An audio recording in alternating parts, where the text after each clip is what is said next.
తెలంగాణలో 2023 నుంచి నూతన పీఆర్సీ అమలు కావాల్సి ఉంది. ఇప్పుడు 2025 వచ్చినప్పటికీ ఎటువంటి అప్డేట్స్ లేవన్నమాట. సో ఈరోజు న్యూస్ పేపర్లో చూసినట్టయితే జనవరిలో పీఆర్సీ నివేదిక, కొత్త ఏడాదిలో ఉద్యోగులకు సర్కారు శుభవార్త, 20-30% ఫిట్మెంట్కు సుముఖత, ప్రభుత్వంపై భారం పడకుండా అమలుకు యోచన అని న్యూస్ రావడం జరిగింది. ఇక్కడ మనం చూసినట్లయితే 30% లోపు ఇచ్చే ఛాన్స్, సమయానుగుణంగా పీఆర్సీ అమలు చేసే పరిస్థితి ప్రస్తుతం రాష్ట్రంలో లేదు.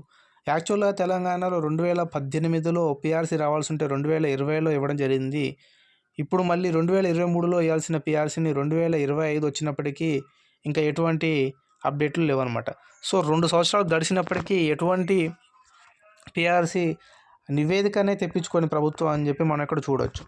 సో ఇక్కడ చూసినట్లయితే అడగని ప్రభుత్వం ఇవ్వని కమిటీ అన్నమాట. పీఆర్సీ అమలుకు ప్రభుత్వం నియమించిన కమిటీ ఆ నివేదికను ఇచ్చేందుకు సిద్ధంగా ఉన్నా ప్రభుత్వం మాత్రం తీసుకునేందుకు ముందు వెనక అవుతుంది. కమిటీకి ప్రభుత్వం సమయం ఇవ్వడం లేదు. దీంతో ప్రభుత్వం పిలిచినప్పుడే నివేదిక ఇస్తామని పీఆర్సీ కమిటీ వేచి చూస్తుంది. వాస్తవంగా 2023 జూలై 1 నుంచి ఉద్యోగులు, ఉపాధ్యాయులు, పెన్షనర్లకు పీఆర్సీ అమలు కావాల్సి ఉంది. ఐఏఎస్ రిటైర్డ్ అధికారి ఎన్ శివశంకర్ చైర్మన్గా పీఆర్సీ కమిటీని కేసీఆర్ ప్రభుత్వం నియమించింది. ఈ కమిటీ 6 నెలల్లో ప్రభుత్వానికి నివేదిక సమర్పించాల్సి ఉంది. 2024 ఏప్రిల్ 2వ తేదీతో కమిటీ గడువు ముగిసింది. అయితే అసెంబ్లీ, పార్లమెంట్ ఎన్నికల నేపథ్యంలో ఆ కమిటీ గడువును 6 నెలలు పొడిగించారు. ఈ ఏడాది అక్టోబర్ 2వ తేదీకి పీఆర్సీ కమిటీ నియమించి 2 ఏళ్లు పూర్తయింది.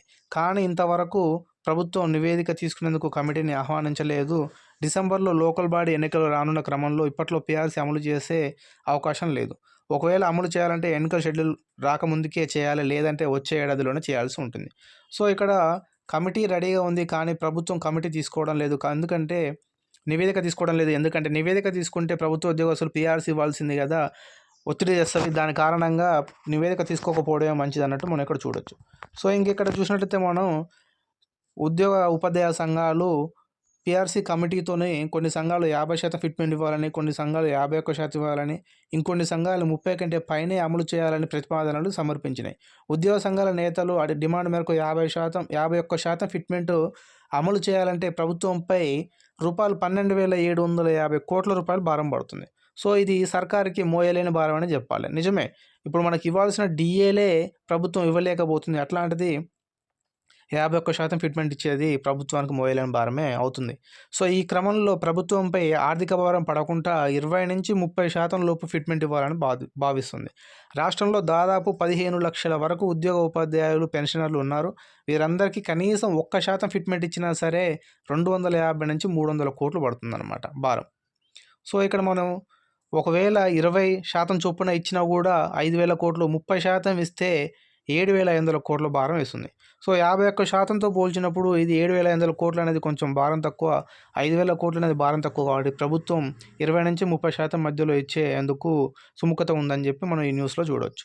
తర్వాత రెడీగా నివేదిక, పీఆర్సీ నివేదికను తెప్పించుకొని అమలు చేయాలి. పీఆర్సీ కమిటీ నివేదికను సిద్ధం చేసి రెడీగా ఉంచింది. ఎన్నికల్లో కాంగ్రెస్ ఇచ్చిన హామీ నిలబెట్టుకోవాలి.